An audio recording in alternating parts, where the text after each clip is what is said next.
Do you ever feel like everyone else got a head start in life, and you're still trying to catch up? Like somewhere along the way, you missed a memo that everyone else received? This is the story of Maya. She was 32 years old, working as a marketing professional in a busy city. From the outside, her life looked fine. She had a decent job, a small apartment, and friends who genuinely cared about her. But every single morning, Maya woke up with a knot in her stomach. A quiet anxiety that whispered she was running out of time. Every birthday felt like a countdown. Every milestone she hadn't reached felt like a personal failure. Maya was alive. But she wasn't living. She was racing. Maya's mornings were a blur of alarms and urgency. She gulped her coffee instead of tasting it. She answered emails while eating lunch, barely noticing what was on her plate. At night, she scrolled through social media until midnight, her heart sinking with every engagement announcement, every promotion post, every baby photo from old classmates. Her apartment was clean and organized, but somehow joyless. It was a place where she slept, not a place where she truly lived. To the world, Maya appeared competent. She was punctual, productive, and always prepared. But inside, chaos ruled. Anxious thoughts circled endlessly. Constant comparison stole her peace. And a quiet voice kept whispering the same painful words. You are running out of time. Maya carried an invisible checklist in her mind. By 32, she believed she should have a partner, a house, a clear career path, maybe even children. She replayed conversations with relatives who always asked the same question. So, what's next for you? Every question felt like a judgment. Every family gathering felt like an exam she was failing. So Maya pushed herself harder. She attended more networking events. She started more side projects. She listened to self-improvement podcasts at double speed, trying to fix herself faster. Yet the harder she ran, the more exhausted and empty she became. Most people spend their entire youth sprinting toward a finish line that doesn't exist. And by the time they realize it, their best years have slipped away in a blur. What Maya discovered this truth before it was too late. One evening, something inside her finally broke. Overwhelmed and tearful, she grabbed her car keys and drove aimlessly out of the city. She didn't know where she was going. She just needed silence. The sun was setting when Maya found herself parked near a quiet countryside nursery. She didn't know why she stopped. Something simply pulled her there. She wandered through the entrance, her eyes drifting over rows of saplings and blooming flowers. The air smelled like earth and rain. And then she noticed him. An elderly man knelt beside a small, fragile tree, carefully tending to its roots. He moved slowly, deliberately, completely unhurried. Something about his calm presence drew her closer. She watched him for a long moment, saying nothing. When he finally looked up, his eyes were warm and knowing, as if he had seen many lost souls wander through these gates.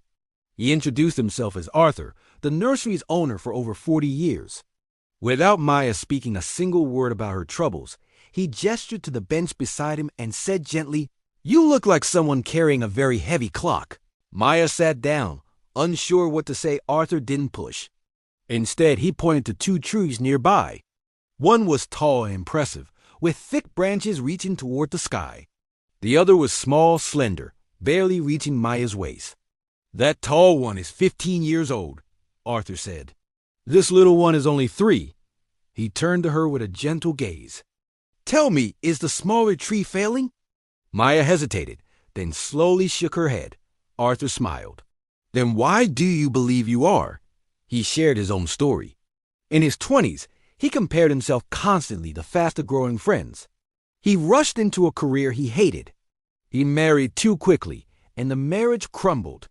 He nearly lost himself chasing someone else's timeline. Only when he finally slowed down did his real life begin at 42 when he started this nursery. The things worth having, he said softly. Deep love, real purpose, inner peace. They don't come faster just because you panic. They come when you're ready. And rushing only delays the readiness. Arthur looked at Maya with the kind of patience that comes from decades of watching things grow. Your life is not a race against others, he said. It's a conversation with yourself. And you cannot hear your own voice if you're always running. He explained that society's milestones were arbitrary inventions. Marriage by 30, success by 35. These were not universal truths. They were just expectations created by people who never paused to question them. Some flowers bloom in spring, Arthur said. Others wait for autumn. Neither is wrong. Neither is late. He reached into his pocket and handed Maya a small seed packet. Plant something, he told her. Watch it grow. Let it teach you the patience you forgot you had. The lesson settled deep in her heart. Stop measuring your chapter 1 against someone else's chapter 20. Your timing is not a mistake. Maya returned to her city life. The same apartment waited. The same job called her name each morning. But something inside her had quietly shifted. She started putting her phone on Do Not Disturb during breakfast. She declined a networking event to have dinner with an old friend. Really have dinner with laughter, long conversations, and no glancing at the clock. She placed a seed packet on her windowsill, where sunlight touched it every morning. A small reminder of a big truth. Slowly, the knot in her stomach began to loosen. She was still Maya. Same apartment, same job, same city. But she was becoming a different woman. She was no longer racing. She was walking. And for the first time in years, she felt like she might actually arrive somewhere real, somewhere that was truly hers. If you have been rushing through your 20s, your 30s, or your entire life, let this be your permission to slow down. Your story is unfolding exactly as it should. Trust it. If this message touched your heart, share it with someone who needs to hear it today. Leave a comment and tell me what you have been rushing toward.